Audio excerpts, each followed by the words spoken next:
Hello दोस्तों, subscribe करें हमारे चैनल को और प्रेस करें बेल आइकन वीडियो के लेटेस्ट अपडेट प्राप्त करने के लिए। आज मैं लेकर आया हूँ आपके लिए इतिहास के कुछ महत्वपूर्ण क्वेश्चन। चलिए वीडियो को स्टार्ट करते हैं। पहला क्वेश्चन है हमारा, शेरशाह सूरी द्वारा जारी किए गए चांदी के सिक्के जिन्हें मुगलों ने भी जारी रखा का नाम क्या था? तो यह था रुपया। रुपया सिक्का शेरशाह सूरी ने जारी किया था, जिन्हें बाद में मुगलों ने भी जारी रखा। शेरशाह सूरी ने रुपया नामक चांदी का सिक्का जारी किया। इसका वजन 178 ग्राम था और यह वर्तमान रुपया का पूर्ववर्ती था। 20वीं सदी तक यह ज़्यादातर बिना बदले ही रहा। चांदी के सिक्के को रुपया कहा जाता था, सोने के सिक्के को मुहर और तांबे के सिक्के को दाम कहा जाता था। नेक्स्ट क्वेश्चन है, किस युद्ध के बाद बाबर का राज्य उत्तर भारत में सुदृढ़ हुआ? तो यह था खानवा का युद्ध। खानवा का युद्ध बाबर ने 1527 में लड़ा था। इस युद्ध के बाद बाबर का राज्य उत्तर भारत में भी सुदृढ़ हो गया था। खानवा का युद्ध 1527 में बाबर और राणा सांगा के बीच हुआ। इसमें तोपों के कारण राणा सांगा की हार हुई थी। बाबर ने युद्ध में तोपों का इस्तेमाल किया था, जिससे राणा सांगा की हार हुई थी।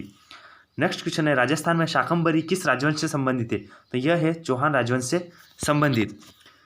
नेक्स्ट है, फिरोज शाह तुगलक के समय कौन सा कर युद्ध में लूट के माल पर लगाया जाता था? युद्ध में लूट के माल पर लगने वाला कर खम्स कहलाता था। युद्ध में जो माल लूट के लाते थे उसके ऊपर कुछ कर देना होता है, जिसे खम्स कर कहा जाता था। फिरोज शाह तुगलक के समय खम्स नामक कर युद्ध में लूट के माल पर लगता था। यह 1/6 होता था। जितना माल वह लूट के लाते थे उसका 1/6 कर के रूप में देना होता था। नेक्स्ट क्वेश्चन है, रियला की रचना किसने की?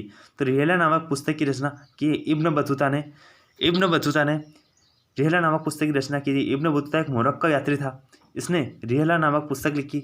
वह मोहम्मद बिन तुगलक के समय भारत आया था। मोहम्मद बिन तुगलक जो तुगलक वंश का शासक था।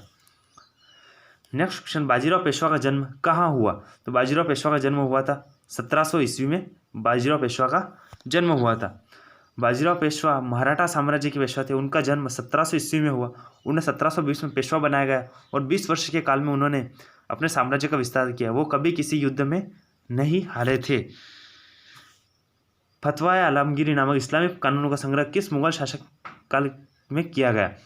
नेक्स्ट क्वेश्चन है हमारा, फतवाए आलमगीरी नामक इस्लामिक कानूनों का संग्रह किस मुगल शासक के काल में किया गया? तो यह किया औरंगजेब के शासनकाल में। फतवाए आलमगीरी का संग्रह औरंगजेब के समय किया गया। औरंगजेब मुगल शासन का अंतिम शक्तिशाली राजा था, जिसकी मृत्यु 1707 ईस्वी में हुई थी। नेक्स्ट क्वेश्चन है, सल्तनत और मुगल काल में अहोम वंश कहाँ राज्य करता था? तो अहोम वंश असम में राज्य करता था। चुखापा और उनके अनुयायियों ने असम में अहोम वंश की स्थापना की। यह असम में राज्य करता था। नेक्स्ट क्वेश्चन है हमारा, कबूलियत और पट्टा किसने शुरू किया? कबूलियत और पट्टा यह शुरू किया था शेरशाह ने। शेरशाह सूरी वंश का एक राजा था, जिसने 1540 से 1545 तक राज्य किया।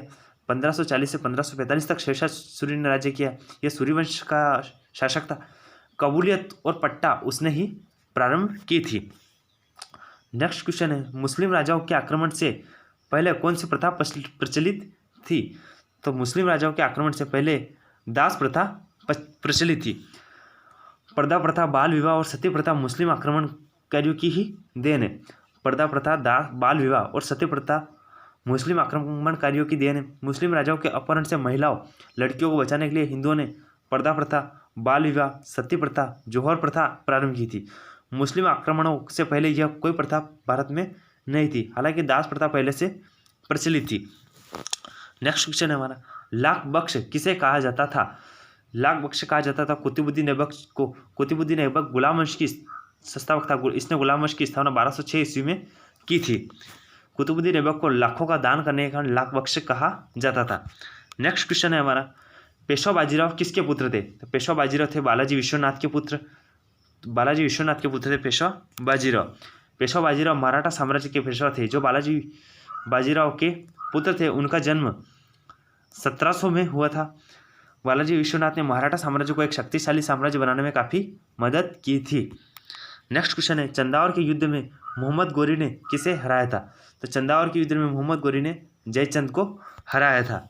चंदावर का युद्ध मोहम्मद गोरी और जयचंद के बीच हुआ, जिसमें जयचंद मारा गया था। नेक्स्ट क्वेश्चन है, वस्तुचित्र की रचना किसने की? तो वस्तुचित्र की रचना की थी रामराज ने। वस्तुचित्र की रचना रामराज ने की। रामराज तेलुगु कवि थे। रामराज जो है वो तेलुगु कवि थे, जो विजयनगर के राजा कृष्णदेव के दरबारी कवि थे। तो होप यू गाइज आपको वीडियो पसंद आया होगा। अगर आपको वीडियो पसंद आया तो प्लीज़ वीडियो को लाइक करें, शेयर करें, कमेंट करें और बताइए वीडियो